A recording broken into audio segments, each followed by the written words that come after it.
gonna happen. They just save it for the big tournaments, you know. That's how it is. They don't care about the small tournaments. But that's how it always is, right? As well, it's like, you know, it's kind of like how, you know, how we say like Pros doesn't have as much result offline because MaxPax doesn't play, and that obviously doesn't help. It's also like your Serals and your Reynolds also don't really play the online stuff, so they're really underrepresented. Precisely. Here. Yeah, that's definitely a factor. And for Protoss, well, Hero doesn't play every single online tournament, but he plays like he plays a lot of them anyway. So we have MaxPax basically playing every single online tournament. We have Clem playing every single tournament, and for the Zerg, I guess Shin plays almost every single, right? So he's like the best Zerg right now. Yep, Shin. We have, but we still have better Zergs, right? We have the Raynor, we have Serral to potentially compete with them, but they're just not playing the online tournaments. Yep. Yeah, they just keep the balance real close to their chest until it suits them best. That's right, man. Unbelievable. That's how it is. It's all about the balance. It's not about the fun that we have. It's a video game, but no, we need to make it about the balance. This isn't a video game. This is eSports. This is life. That's right. MaxPax didn't get the hatch block, by the way, on Solar. Even though he sent the pro very quickly, Solar quick enough. Nice. I wonder if Solar is like, oh my god, I can't believe I lost to Hearthstone. I need to step it up, and he's gonna just like crush MaxPax to 0 right now. You know, I feel like that does sometimes happen as well. You just, you know, your first series like, oh, that wasn't good enough. Oh, okay, let me really warm up and play super serious now. Like I'm gonna really try hard. I didn't show up to this just to kind of crash out and clear my $25. You know. Yeah. Yeah, I think from a pro player perspective, the first series of a tournament is always the worst because, first of all, you're not fully warmed up yet. Most of the time, you know, you just need to play some games. Second of all, you don't know how good your opponents are if they are fully warmed up yet. How warmed up they are.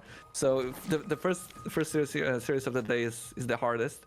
And for Solar, it was 0-2 versus Hearthstone, so he should be awoken a bit right now. And MaxPax, well, I think MaxPax is always warmed up and he's always scary. It doesn't matter if it's the first game of the day or if it's his last one at 4 a.m.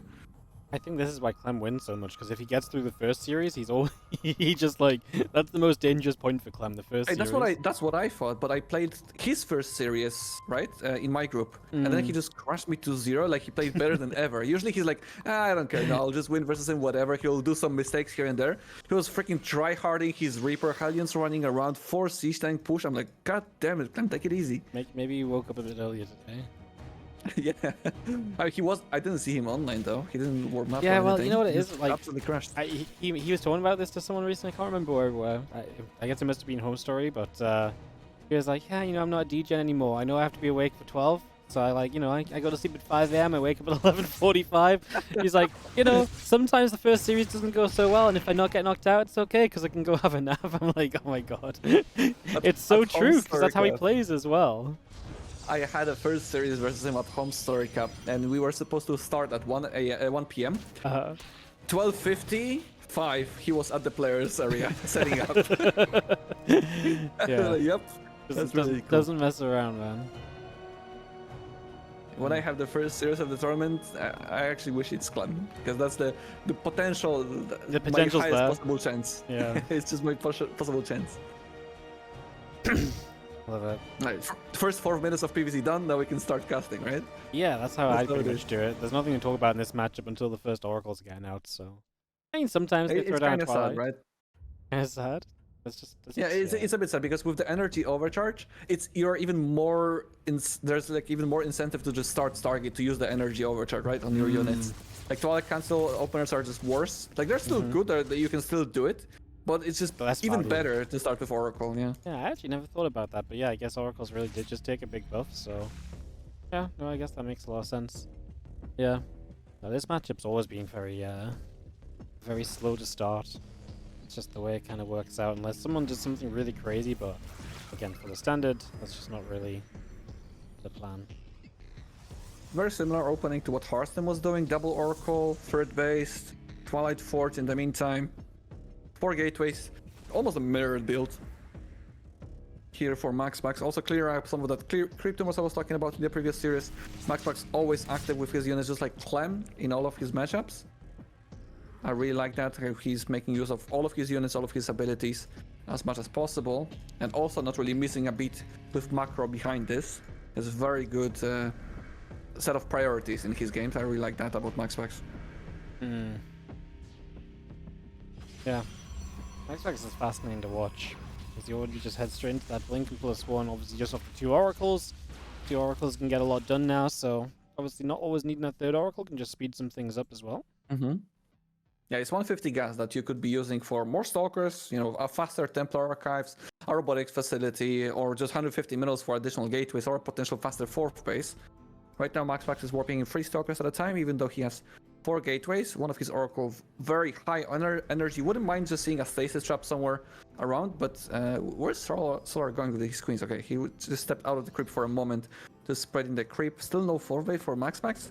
I mean, to be honest, in this game, there was only 1 drone loss, so it's still a better beginning that he had versus Harstem, and it's looking okay for Solar. It's just looking even right now, as MaxPax should be walking around the map with his stalkers to, well, find some value with his units. Well, facility, blink +1, all on the way through for the moment, as our Hydra Den is coming up as well. Those stalkers are going to be poking their way across. Obviously, the oracles will be nearby to help protect them as well if necessary. Do what they can in that regard. Time to put some stasis trap behind and walk with the stalkers, clear some creep. If you can get a cancel at 4th base, that would be already a victory. So I will try to not let that happen. Going with a flank with 1 Zergling to trigger the stasis trap, perfectly done by Solar. Not even a lot of damage done on the hatchery. There's a flank with the Zergling, but Solar decides to back off from both sides, really, catching some of these stalkers on the back end. 4th base is gonna. It has to be cancelled. There's not a lot of reinforcement. There's a lot of stalkers there. Only a couple of Zerglings. This hatchery has to be cancelled unless he wants to use transfuses. He finishes it. Can he defend this? No way. No way. There's not enough lings. I feel like he was like, yeah, I can buy time for it to finish. I guess the Hydras are getting there. That's close. I mean, there's still time to target this, right? Okay. Oh, he's gonna save it. Wow. Very tight. Nice decision. That was very bold. I would be afraid. But I think if MaxPax sniped, started attacking the hatchery straight away, I think there was no saving it. But I mean, he just bought enough time, I suppose. Very well done, because that definitely got a little scary. Now this gets a bit awkward for MaxPax, right? Because you have to push through those rocks, which is pretty choked up, and just try and push through there. But it's going to be very difficult with the Hydras on the other side, so can't do much else for the moment. Counter-attack with the Zerglings at the 4th base of MaxPax got deflected by the warping of Zealous, nicely done by MaxPax. In the meantime, +2 attacks, Storm about to be finished, Charge halfway done, and Robotics Facility also done by MaxPax. Does he have a Warp Prism? Not yet. MaxPax really likes to poke forward with the Stalkers and do a Warping of Zealous to the main base of the Zerg, while also doing a small Zealous run by to the 3rd base of the Zerg. Right now he doesn't have that Warp Prism, although he's adding a lot of cannons and shield batteries. He's basically preparing to get into the later stages of the game with not doing much pressure, but just developing his own technology on his side of the map. It's coming up very quickly. As I mean, nice yeah, gets a couple of queens there. Stalker play's been good, and obviously these oracles, they have so much energy. You've always got to be so careful when you're chasing units down. You don't want to get caught in a big stasis. You can see Solar even going to invest into our Hydra Lunge ability, so Hydra Lunge, Seismic Spines all coming up, and really prepping for that later stage. Especially as some lurkers get out, he'll start to feel a whole lot safer. I do always feel like Solar plays some of his best games once he gets to lurkers. He's definitely a lurker kind of guy. I think almost all the Zergs are kind of the lurker kind of guy, because it's the only option right now for the Zergs for Protoss to mess up in an engagement, because they're strong, right? Once they get the range, you need to be kind of sure about how you want to engage, especially after the Immortal nerf. It takes a bit longer to clear up the lurker lines. One of the changes that also was introduced in this patch was the lurker 10 HP nerf, which they got from 200 to 190 only. That was the reasoning was to keep the disruptors two-shotting lurkers. So I'm not sure if there's any other interaction that really changed that. But once again, there's a run by at the 3rd base of Solar, completely deflected. And in the meantime, there's the Warpism in the main base of Solar as well, but he's just warping in right now. Solar is not moving any units to the main base, and there's Stalkers at the front. Ooh, he's outmaneuvering Solar quite a bit. The lurkers are not in place as well between the bases. Hydra's Link trying to defend, but there's so many storms. Main base is going to take a lot of damage for Solar. Yeah, so the issue was he was trying to target down the Prism, and the Prism survived, so the Warpin went off, and Yeah, that is brutal, as now we're just going to be seeing... Obviously, yeah, I mean, MaxPax continue to move around and continue to look very good in his movements here as well. So continue to move about, a couple storms coming down, Stalkers firing away onto some of those drones as well. Damage continuing to be done here so far, as MaxPax definitely opening this game up in his favor a little further. Very nicely done by MaxPax. If that Warpin wasn't able to finish, this would have been a whole different game. But because it finished, it dealt a lot of damage to the main base, also distracted Sora by a lot, and that opened up the path for the Stalkers and Templars to find even more trades. Resource lost up in favor of MaxPax big time, and MaxPax economy is also stronger than Solar's, and very similar to the game versus Hearthstone. Solar is on a timer to deal some damage, but how can he deal some damage if MaxPax is constantly active with Stalkers and Templars, finding good value with these units? I mean, he can't. You can see him trying to move across the map now. MaxPax is already finding some trades. Already finding little bits of value there, so again, it's adding up a little bit. Just going to see ourselves continue to chase some drones down too. As we have our Stalkers and our Hyper Templars, just going to storm again, hitting some more of those lings. Like, MaxPax doesn't have the army that fights straight up versus this. Once the lurkers get into a decent position, but he's buying just enough time for these, you know, just trying to shave off some of his units. In the meantime, he's getting into the Tempest. Solar is finally finding some aggressive position. The first Tempests are out. Solar might be able to kill this 5th base, but this 5th base is easily salvageable for MaxPax. He doesn't even need to save it. He'll try to kill some units, but there's no reason to overcommit to this fight, as MaxPax's economy is looking very good. In the meantime, he's also counter-attacking with Zealots and Archons, dealing a lot of damage. And the fight is going very well for MaxPax, basically on the both sides. He doesn't need to worry anything. And there we go. GG gets called. Solar knows it's over. Only 4 bases for him, but minimizes the potential of his build, and he's not gonna lose them up ever again. That's what he's been doing with the 1 gate expand. But he's definitely the most vulnerable right now with the, let's say, new maps and no battery overcharge. Mm-hmm. Yeah, it's actually kind of funny because he was like that in previous patch as well, where it's like the patch comes around and he's a little bit shakier for a bit, and then turns out he's still MaxPax, right? So you just give him a bit of time, he readjusts, and his builds really are built around getting the absolute most out of every situation. So yeah, probably expecting to keep on getting stronger. It's kind of the beauty of StarCraft, right? Like, the more you practice, the better you get. So people will try to exploit you all this time. Like, everybody knows MaxPax is gonna go 1 gate expand, and we all said, it's impossible to do. And MaxPax also been losing a lot of games doing his 1 gate expand, but he was doing it so much that he figured out so much stuff that he's comfortable doing it every map, every game, even though people know he's doing it. And not everybody can do that. He's like the only one that feels strong doing it.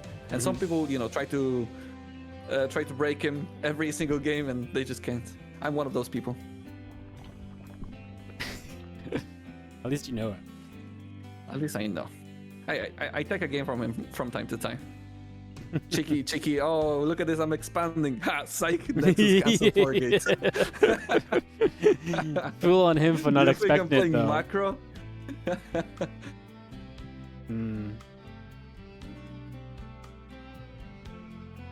Did Hearthstone mess up the wall? He messes up the wall on this map. Oh, sorry, it's MaxPax. MaxPax never messes up the wall. Never mind. I was thinking about Hearthstone one because it's the exact same positions, right? In Solar, PvZ, so sorry, messed up the players. It's okay. It's not okay. I do it all the time. I do it especially when I'm like, especially in groups like this where there's 2 people at the same time playing, and I'm like trying to do someone's vetoes and at the same time casting. That's half the game with the wrong name. You do a lot of multitasking. You're like the caster pro gamer, you know? You do tournament adminning, you're casting, you're hosting the other lobbies, doing the vetoes. And what people see is like, all right, there's an oracle moving in, so the oracle is moving in, and the people are complaining, you know? People are complaining. Meanwhile, I'm having like 3 conversations at once. Yeah, they have no idea. We appreciate you, Wardy. Okay. It's kind of nice because then when it's like just a single elimination bracket and I can actually just focus on the games, people are like, whoa, Wardy's really improved. You know? Wardy's actually a good caster. He knows a lot about the game. Would you look at that? Holy. Turns out casting for 15 hours a day for 5 years actually meant something, you know? Yeah, I was going to say, it turns out watching all those games, you can actually watch a lot of games and learn a lot of stuff, huh? Yeah. Some people really don't believe this. Like, they just think that watching a game, you can't possibly learn anything about it just by watching. Hey, This baffles people me. watch football all this time and they can't play it. Yeah, I You know. know? Yeah. StarCraft's different though. It's not physical. Yeah, I don't know. You can't It's get not logic out. physical, then why am I sweating when I'm playing? Like, you can't get logic out of these guys. Okay, doesn't exist. It's true. Alright, same opening, pretty much, by MaxPax. Putting some pressure. Again, not getting a hash block. Putting some pressure with the adepts. Third base on location for both of these players. Let's see what the first Oracle is gonna do. Interestingly enough, MaxPax doesn't energy overcharge the first Oracle. I think he prioritizes the chrono boost on it to get it faster across the map to potentially get a drone. Because you just have enough energy to kill 1 or 2 drones and you're not supposed to get more. So I suppose you can just energy overcharge it after the first attempt. Meanwhile, also the Oracle sees the Lynx running by to the third base so he can just retreat or prepare the defenses for a third base. I mean, these Lynx are not going to do anything. There's basically nothing they can do. Energy overcharges the second Oracle, the Zerglings come in, Oracle activates energy, kills a couple of Zerglings. Solar, not paying attention, losing 4 Zerglings pretty much for free. Good trade for MaxPax, especially since these Zerglings could have been drones. So MaxPax just increases his economy lead over the Zerg player right now. Yep. Economy is going to put you in a good position, give you a strong mid game, give you somewhere to play from. So yeah, set up nicely there. Charge +1. I'm calling it. All right. Come on, do it. Because it's a faster robot this time. MaxPax likes this like kind of Archon Zealot attack. Yeah, look at this. When he makes the faster robotic facility, he skips Blink. Because he doesn't need a faster robotics facility. Because for what, right? You can just warp in either forward of a proxy pylon or just at your third base and work your stalkers across the map. But with that robotics facility, he's gonna get a warpism quite quickly, attack with 2 Archons like 8 Zealots or something like that, which is very good when the Zergs are very greedy. And since he made Blink in the previous game, he might see that Solar skipped Roaches in both of these games, in both games that we've seen. He skipped Roaches in versus Hearthstone in game number 1 versus MaxPax, but this time he actually does have a Roach Warren, and MaxPax is gonna see it right now in the Wolof. I wonder if he's paying attention to that, as there's a counter attack with the Zerglings at the natural of MaxPax. So if it was game number 1, this timing attack with just Charlotte Archon, Lynx slipping, would have been much more effective. But I still think this is just a good build, a good way of opening up. He doesn't need to kill the Zerg with it, but even just getting a cancel the 4 for, just having some Archons to clear creep, harass her a little bit is always good for the Protoss. But now it's a big deal for Solar to see what's actually happening, that it's not going to be Blink. He can actually commit to the Roaches and not be afraid of dying to Stalkers. High Templar morphing in as the upgrades will finish, and MaxPax will try his best to try and get across and make something happen as swap-ins continue. Obviously, Stola starts up his Roach speed. The melee upgrade is coming in. Just unit production for him right now as he goes into survival mode, trying to hold off this attack that's coming. Ooh, RoboBay. Is he gonna go Colossus or Disruptors? No way he's gonna go this. I've never seen MaxPax go Disruptors first. He has to be making Colossus. Cute Zergling run by. Now Shield Battery has more HP, so it's actually harder to snipe it. Probes are fighting against the Zerglings. Oracle survive. Oh my god, the battery just goes down narrowly. But there's also a counter attack happening at the same time for MaxPax. In the natural base of Solar, 4 Zealots. At the 4th base of Solar, a couple of Zealots and an Archon, but Solar defends both of these situations quite convincingly. And Solar is going for Roach speed, Overlord speed. I mean, Solar is not looking for a late game here, Wardy. Nope. He's not really looking for it at all. He just wants to send this. The Drop Lord's especially going to tell us that he has no intention of slowing down or turning around. He's just going to send it to the bottom of the map. And he's going to look to try and take this one out kind of quickly, which we'll see if he can make it work. I mean, there's going to be a limited Colossus count on the field, so that's an investment that maybe hasn't gone far enough just yet. And this Warpism and Archons are buying MaxPax so much time. Like, ideally, Solar would like to be just across the map right now with the Queens and Marauders and Ravagers, but he has to respect this Warpism of a potential of warping the Zealots, sniping at a 4th base and then recalling back to defend. Let's see. Solar is already sending his Queens forward. I mean, MaxPax sees the Overlord speed, sees no drones at the 4th base, he knows what's happening. Can MaxPax defend? His unit count is very, very low. He basically has like a sprinkle of units of each of the units. The Stasis Trap is going to buy enough time. There's a recall at the 4th base with the Warpism and the double Archons. I mean, Solar's already here. Yep, he is going to be attacking straight out. Queen's getting into the front. Some transfusions do go down. The creep spread is there to help. There's, 4 Archons, though, and a Colossus. It's a lot of splash damage we're talking about. A couple of corrosive bars knock the force fields down. Is the splash good enough, or is the numbers just overwhelming here as we do move forward? Nice stasis catches a good chunk of roaches.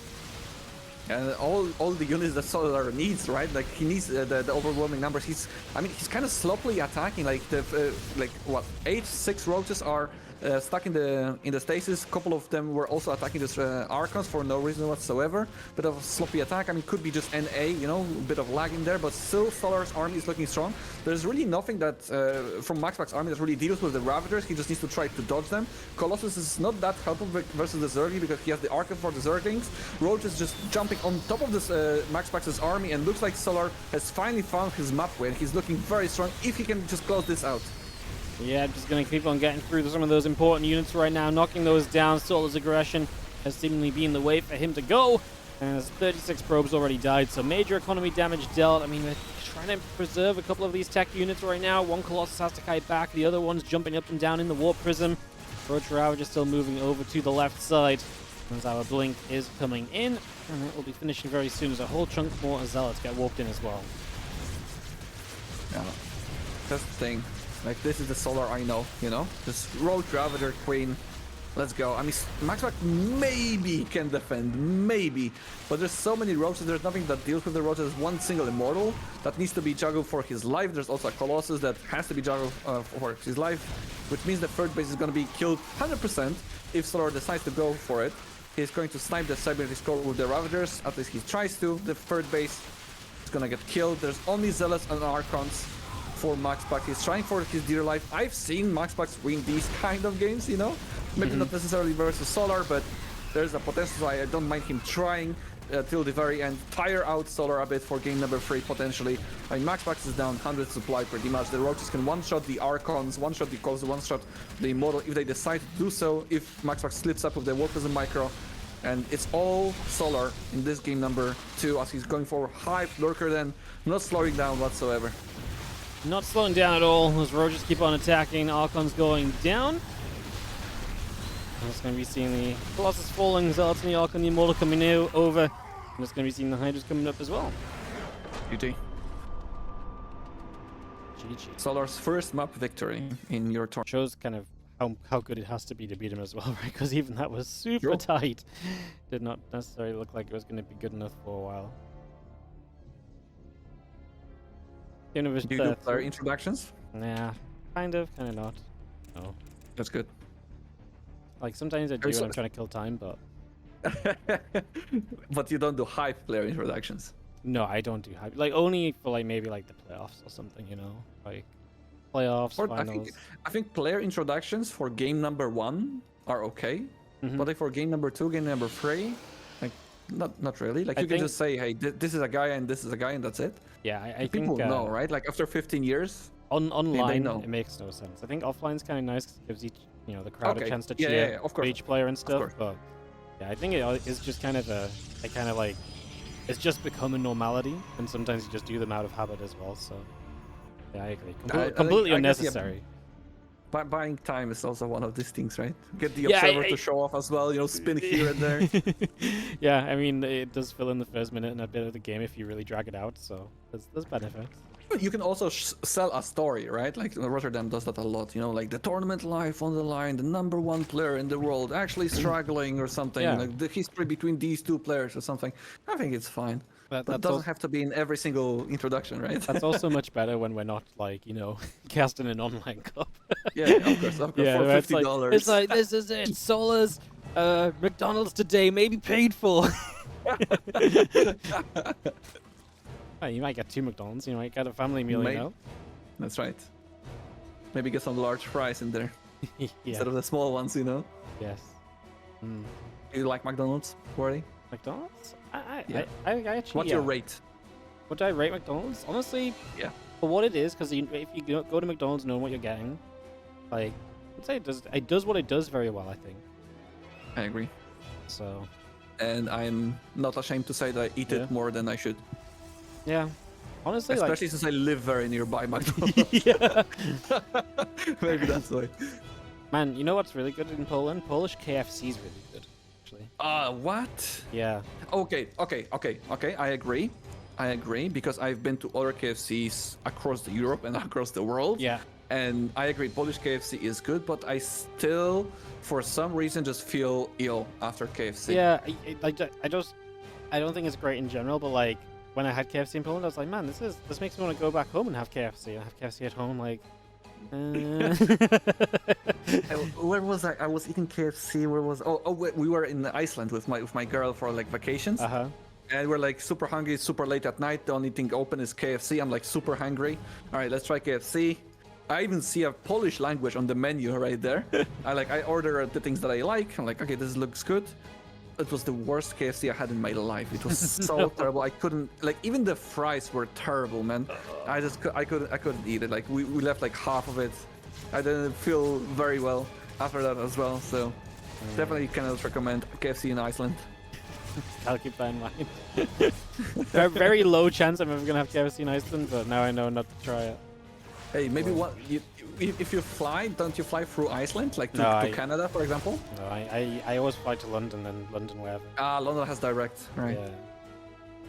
London's good kind life. of OP. That's true. London also or a very Amsterdam. busy airport, no? Yeah. Amsterdam is like #1. It's also a very good airport. I love Amsterdam. Yeah, well, my local airport flies to London and Amsterdam like combined like 10 times a day, so it's like I can always fly somewhere from there. The downside of that is how long do you have to go to your airport though? Sorry? How long do you have to travel to your airport, like to your local airport? Like 30 minute drive. Oh, the only downside is if I go through like rush hour traffic, it can be like an hour, but that's like the worst it gets. Every single time I need to take around 2-hour bus to go to my airport because I fly from Berlin. Yeah, that's grim. I got used to it, you know. It's just part of my journey. Part of the travel, yeah. Yeah. Yeah, I found this hack of just paying the money to park at the airport as well, so I don't have to like figure out how to get home after now. And I'm like, whoa, I can just walk to my car when I get home and drive back. This is amazing. Yeah. I also live near a very small airport, but it's like such a small airport that it only like travels to only certain parts of Europe, like London Stansted or whatever that is, and other parts of Europe, but mostly like to Polish cities. So I left a car for the first time at a parking at the airport. Like it felt so good. You know, it's like I didn't have to wait for a bus or anything. It was only like a 30-minute drive by car as well. That was amazing. I wish I could do that more often. You know, just fly from a nearby airport. It felt amazing. It's funny how easily pleased we are. Alright, well, it's Blink from MaxPax, so we're gonna go back to some Blink play here for this game number 3. Yeah, lots of harassment by him though. Also killed a lot of drones, 6 drones. Oracle's almost dead, but not dead. With lots of energy, surviving. Again, Roach Warren for Solar. I think he found the recipe to victory, you know? Making some roaches, attacking on the other side of the map. Let's see if it's gonna work versus the Blink, because this map is not the best to do these kind of roach attacks. There's only like one path to attack, really. The natural base is also quite easily defended with the ramp going up into it. The third base is also kind of in a pocket, so I'm not expecting a Roach, Ravager, Queen attack here. More of a macro focus here, and this Roach Runner is more likely just to survive the later stages of the game, especially on this map. Like Solar is already using the 4th hatchery to get a very close by a gold base, and there's also a 6 o'clock base, which is the second gold base, which is very beneficial to the Zerg player. So many, excuse me, so many positives as our bottom side of the map begins to get established. Now Roach speed starts up. Lincoln +1 on the way through. Get that all underway. I'm gonna need to first pressure. Putting down some stasis traps. It's surprising that he's going from this angle. I don't think he can really achieve much. I mean, MaxPax that is, of course, attacking at the natural. It's just a very good defensive spot. But then on the other hand, I guess he could have been trying to attack the 4th hatchery from the other side of the gold base. There's also a big link run by in the natural base of MaxPax, but very well defended by a weapon of stalkers. And MaxPax is not fooling around, man. Like he's going full 8 gate, I think. Full 8 gate, no proxy pylon though. He's just trying to break Solar with his Blink Stalkers. Yeah, there's a 4th base on the way. He's just sending it, man. He is committing, and he wants to get this done right here and now, apparently. So away we go. The Stalker's going to try and push back those roaches a little bit. And yeah, he is really just keeping on this pressure, man. He's just keeping it up at the front. And this Roach Warren is also in a bit of trouble, possibly, if MaxPax decides to go for it. I mean, Solar is protecting it as much as possible before the roach speed finishes. It's so very close to dying. Solar really needs to save it. One more shot. Oh my god, denied. Jesus Christ. Solar, you needed to like sacrifice one more roach to make it survive. Solar definitely hates his life in this game. He's rebuilt that roach run and start roach speed from the start. And it's not like MaxPax is only offering a couple of stalkers here. He has plenty of stalkers, plenty of stasis traps. It's gonna be a nightmare to defend that from Solar. Going down the ramp with speedless roaches into the stasis traps. Terrible. Yeah, this is not looking too hard as our Stalkers will blink back once again. Obviously, we've got +2 in charge on the way up behind all of that. And so we'll just try and get that infestation bit up. I think MaxPax could do a little bit more to try to like poke in with a Stalker or two on that gold base. I feel like you just leave a Stalker there, no? Exactly, I wanted to point that out as well. Like split 2 or 3 stalkers from that group behind the gold base, and it makes Solar's life so much harder. Right now, he's basically Solar's getting away with the income that he's not supposed to have with from that gold base with the amount of pressure and stalkers that MaxPax is doing. Yeah. Yeah, no, he's really getting more than he should. A couple lings on the other side going to force a warp in. That's not going to be the end of the world, though. Just going to see our Stalkers there, and yeah, he finally does come over. He actually gets a few of the drones before they pull away, which is nice. There still stays towards there, going to catch a bunch of lings initially. Actually still taking some damage too, the +1 missiles and the roach speed continuing up for the moment. +2 about to finish it. That will make the Stalkers trade much more efficiently versus the Zerg army. Cancels the 5th base, kills the 4th base. Solar back to 3 bases, while MaxPax is expanding to the 5th base. And Solar is going for a lurker, then Hive on the way. I mean, the amount of pressure that MaxPax is giving Solar while also expanding to 5 bases. This is basically like the hero style, right? The gatewayman style in PvZ. Temp Archives just going down right now at the 9-minute mark. MaxPax is just doing wonderful stuff with the basic gatewaymen that he has. Yeah, doing all the right things here currently as our Ravagers will poke at the front a little bit as well. Obviously now Stalker's going to fight back. He's going to go back and forth a little while. And again, the roaches on the bottom side grab us out as well. Solar is Solar is struggling to survive. MaxPax is already transitioning into the next step of the game. I mean, if Solar can get to the lurkers, he's gonna maybe stabilize, but MaxPax has so much money right now that he can even warp in enough zealots to trade versus the roaches that are trying to defend the 4th base of Solar. And he can easily trade out these zealots. Easily. They have so much more money now. The lurkers are being exposed by the stalkers are going to try to snipe them. Solar cannot really split his army enough to defend 2 places at the same time. He cannot have this efficiency. And MaxPax just slowly, basically for the 5 or 4 consecutive minutes, constantly trading and putting a lot of pressure on the Zerg, and Solar just cannot split his army well enough. And that also comes down to the speed snipe, because that, you know, bought MaxPax so much time before there was a threat of potentially getting chased or, you know, jumped on with this amount of roaches that he had. Yep, looks as though we are going to have ourselves a pretty comfortable spot here on the side of MaxPax, but Storm on the way up as well, right? So his position really does just keep on improving as well throughout this. Just does not get any worse for him right now. Stalkers come up, they cancel down a couple of lurkers as well, so that's going to be nice too. Looking nice all together. And Warpism, main base, big Warpin. Solar is somewhat ready for it, but not necessarily, right? He's gonna clean up these zealots, but there's also a 3rd base zealot run by.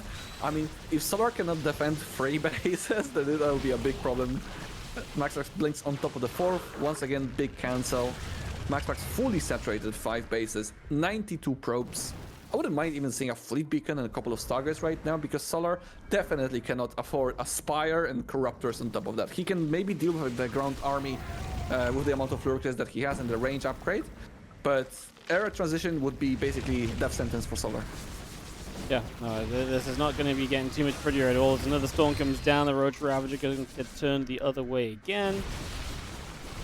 And we do see our Stalkers continue to come through. A couple of those lurkers still in position, just going to fight back a little bit. Turn this around the other way. Again, the Adaptive Talon's going to be coming through with 22 lings producing. Big beacon building up. And actually playing forward for a lurker there as well. Just feels like anything MaxPax does right now, he kind of just gets away with, right? I like what Solar's trying to do. It's not probably going to be successful, but he's trying to mine out the gold minerals and the behind of the MaxPax's base, and basically go for like one big attack, I suppose. But MaxPax is not really allowing him to do that. Solar still needs to stay defensive. I think Solar has basically nothing that he can do that is going to work, because MaxPax is prepared for everything at every single side. He's just trading units, not necessarily super efficiently, but economy really allows MaxPax to throw away more units than Solar can really deal with. Absolutely. Mothership. Yeah, Mothership is building his. I mean, why not? You can do anything you want right now as MaxPax. And Mothership ain't a bad thing to have. Storms are good. GG. So I'm gonna say GG. And MaxPax gonna take it 2-1. Very solid game. Very, very good game by me, MaxPax.